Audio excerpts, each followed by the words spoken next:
Lagi-lagi masalah kesehatan yang berhubungan dengan telinga.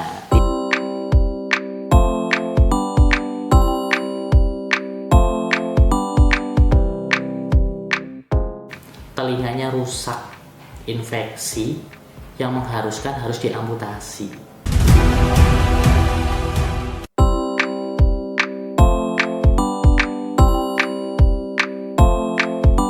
Halo semua, sahabat pencinta semua hewan ciptaan Tuhan, marilah kita menabur kasih sayang. Jaga mereka, lindungi mereka dari semua yang berbahaya, dan berikanlah cinta, kasih, dan sayang. Lagi-lagi masalah kesehatan yang berhubungan dengan telinga. Tidak hanya ear mites yang menyebabkan telinga congekan, tidak hanya polip yang menyebabkan telinga tengleng, tapi juga ada kasus yang awalnya berasal dari hal yang sepele, teman-teman. Telinga kotor, ada kutu atau skabies, ada jamur di sekitar telinga yang memicu gatal, akhirnya menyebabkan respon berlebihan dari si hewan untuk melakukan tindakan penggarukan. Garuk secara terus-menerus. Yang terjadi apa? Terbentuk luka, kemerahan. Namanya luka, kalau digaruk kan gatal, akan semakin gatal. Bayangkan kita aja gigit nyamuk, kita garuk, semakin digaruk kan semakin gatal tuh. Kita akan semakin intens. Hewan pun juga sama, seperti halnya yang terjadi pada kasus kucing ini. Telinganya rusak, infeksi, yang mengharuskan harus diamputasi. Kasihan kan? Awalnya hanya karena luka garukan, tapi segera tidak dihandle dengan baik, atau sudah dihandle tapi tidak tahu penyebabnya apa, sehingga hanya fokus di bagian luka.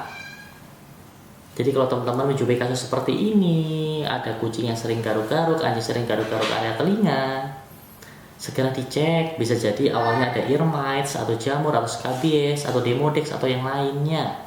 Jadi pengobatan nggak cuma untuk masalah gatalnya juga, tapi juga pengobatan untuk penyebab penyakitnya apa, sehingga nggak sampai parah dan tidak harus diamputasi seperti kasus ini.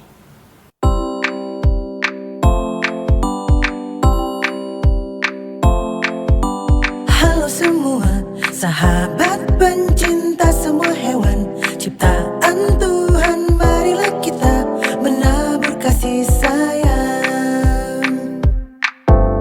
Jaga mereka, lindungi mereka dari semua yang berbahaya, dan berikanlah cinta, kasih, dan sayang. Radian Pet and Care, semua cinta ada di sini. Hati tenang, damai, dan nyaman, hewan-hewan terjaga baik. Semoga kasus ini bisa menjadi pembelajaran buat teman-teman semua. Jadi teman-teman lebih tahu sebatas mana kita bisa melakukan treatment di rumah, dan sebatas mana harus segera dibawa ke dokter hewan agar kondisinya tidak semakin parah dan bisa dilakukan tindakan segera terhadap pasien tersebut atau hewan peliharaan tersebut. Lantas treatment apa sih yang dilakukan pada kasus seperti ini? Karena lukanya sudah parah, sudah ada infeksi, pucat karena anemia, langkah pengobatannya sangat banyak, teman-teman. Jadi sebelum operasi juga harus cek darah dulu, memastikan kondisinya layak operasi atau tidak. Lukanya harus dihandling, anemianya juga harus dihandling. Untungnya sih batas anemianya belum sampai membutuhkan transfusi darah.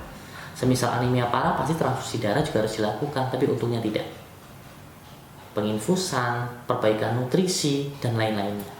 Tapi untungnya kondisinya juga cepat stabil, operasi berjalan dengan baik. Doakan saja nanti recovery-nya juga berjalan dengan baik. Sampai ketemu di episode selanjutnya. Bersama saya Dr. Hewan Radian dari Radian Pet and Care. Dadah!